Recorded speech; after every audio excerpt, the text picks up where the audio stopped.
इसवी सन 1817 पेशवा रघुनाथराव यांचा मुलगा बाजीराव दुसरा हे पेशवा बनतात. त्यांच्या सेवेमध्ये मोरोपंत तांबे नावाचे करडा ब्राह्मण हे काम करत होते. वाराणसीमध्ये मोरोपंत तांबे आणि त्यांची पत्नी भागीरथी यांना एक कन्यारत्न प्राप्त होतं. तिचं नाव हे मणिकर्णिका ठेवण्यात येतं. तिला लाडाने सगळेजण मनू म्हणायचे. ज्योतिषांच्या म्हणण्यानुसार ही मुलगी लक्ष्मी, दुर्गा आणि सरस्वती या तिन्ही देवींचा संगम घेऊन जन्माला आली आहे. कालांतराने मनूची आई मरण पावते. वडिलांच्या खांद्यावरती तिची जबाबदारी येते. मनू ही राजघराण्यातली नसली तरी सुद्धा ती राजघराण्यातल्याच लोकांसोबत वाढली होती. तात्या टोपे, नानासाहेब पेशवे ही त्याचे बालपणीचे सवंगडी होते. मणिकर्णिका ही तलवारबाजी आणि घोडस्वारीमध्ये निपुण होती. पेशवे बाजीरावांनी तर त्याच्या घोडस्वारीचे खूप कौतुक केले होते. त्यातच नेवाळकर घराण्यातले गंगाधरराव हे झाशीचे राजा होते. त्यांची पहिली पत्नी रमाबाई ही खूप कमी वेळामध्ये मरण पावली होती. त्यामुळे त्यांना कोणताही मुलगा नव्हता आणि गंगाधररावांना त्यांचा उत्तराधिकारी पाहिजे होता. हे सगळं बाजीराव पेशव्यांना माहिती होतं आणि त्यांनी मणिकर्णिकाचं स्थळ सुचवलं. मोरोपंत तांबे यांना तर खूप आनंद झाला होता, कारण मणिकर्णिकाचं कोणत्या तरी राजासोबत लग्न होणार होतं. गंगाधरराव आणि मणिकर्णिका यांचं लग्न पार पाडलं. लग्नाच्या नंतर गंगाधररावांनी तिचं नाव बदलून लक्ष्मीबाई ठेवलं आणि तिला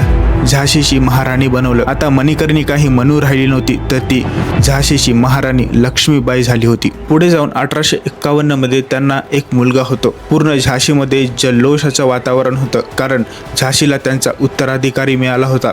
पण नियतीमध्ये काहीतरी वेगळंच लिहिलं होतं. काही महिन्यातच त्यांचा मुलगा हा मरण पावतो. मुलाच्या मरण्याने गंगाधररावांवरती परिणाम होतो.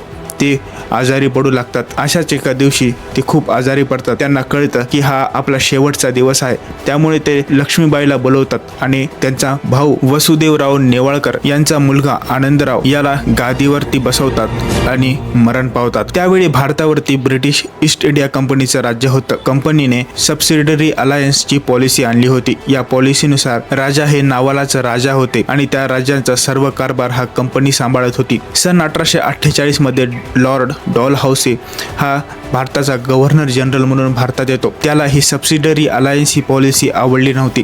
त्याच्या मनाने सर्व राज्य हे ईस्ट इंडिया कंपनीच्या कंट्रोलमध्ये राहायला पाहिजेत असं त्याला वाटत होतं.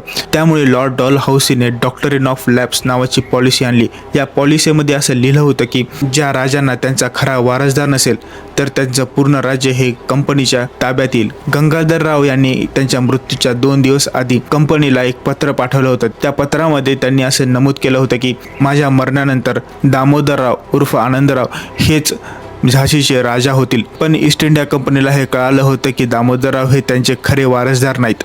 त्यामुळे लॉर्ड डॉलहाउसीने डॉक्टरीन ऑफ लॅप्स नावाची पॉलिसी झाशीवरती इम्पोज केली आणि झाशीला या धोरणाचा पहिला फटका बसला. लक्ष्मीबाईंनी 16 फेब्रुवारी 1854 मध्ये इंग्रजांना एक पत्र पाठवलं. त्या पत्रामध्ये त्यांनी झाशीच्या हक्काचं जोरदार प्रत्युत्तर दिलं. तिच्या शब्दामध्ये कायदेशीर तर्क आणि हिंदू धर्माचा आधार होता.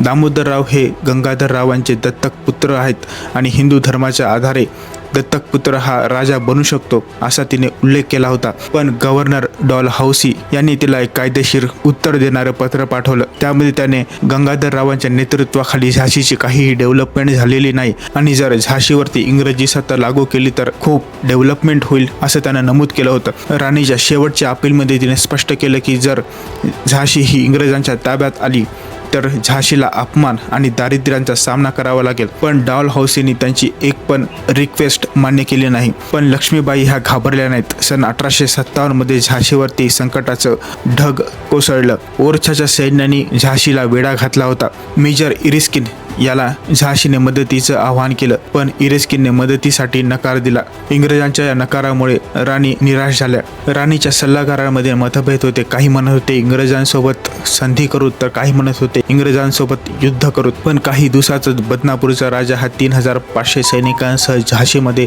येतो. या सैनिकांना पाहून राणीमध्ये उत्साह येतो आणि राणी ही इंग्रजांशी युद्ध करण्यासाठी तयार होते. इकडे ह्यूज रोजच्या नेतृत्वाखाली 3500 सैनिक हे झाशीवर किल्ल्यावरती आक्रमण करतात, झाशीला वेढा घालतात. पण सैनिकांना हे कळलं होतं की झाशीचा किल्ला हा अभेद्य आहे. 25 फूट उंच अशा भिंती आणि त्यावरती लादलेल्या तोफा पाहून इंग्रज घाबरले. तरी सुद्धा त्यांनी दक्षिण दिशेवरती आक्रमण केलं आणि दक्षिण दिशेची भिंत कोसळली. पण राणीच्या सैन्याने शर्थीचे प्रयत्न केले आणि ती भिंत बुजवून टाकली.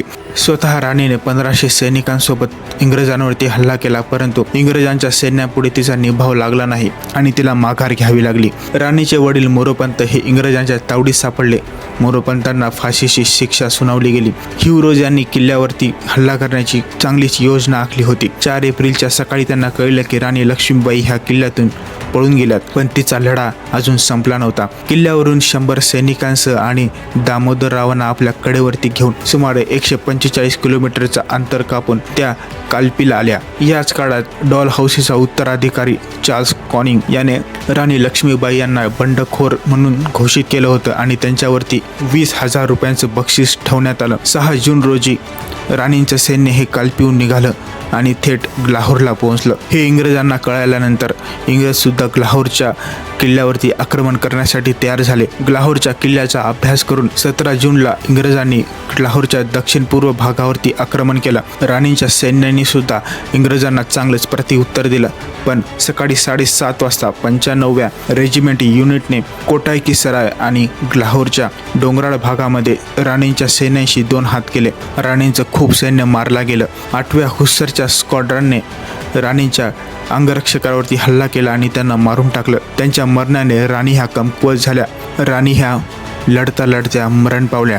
राणी लक्ष्मीबाईच्या मृतदेहाचा अंतिम संस्कार करण्यात आला. ह्युरोज यांनी तिच्या शौर्याचं वर्णन करताना लिहिलं होतं की राणी तिच्या सौंदर्यासाठी, बुद्धिमत्तेसाठी, चिकाटीसाठी आणि त्यांच्या सहकार्याच्या उदारतेसाठी उल्लेखनीय आहेत. हुस्सरच्या कमांडरने तिचं वर्णन खऱ्या अर्थाने लढणारी असं केला होता. तिचं शौर्य आणि बलिदान कायमस्वरूपी इतिहासात कोरलं गेलं. तिच्या मृत्यूनंतरही तिचं नाव झाशीची राणी म्हणून प्रत्येक भारतीयाच्या मनामध्ये प्रेरणेची ज्योत पेटवत राहील. लाहोरच्या किल्ल्याबाहेर तिचं जीवन संपलं, पण तिची कहाणी आजही गीतांमधून, कथांमधून आणि प्रत्येक स्वातंत्र्य प्रेमीच्या मनात जिवंत राहील.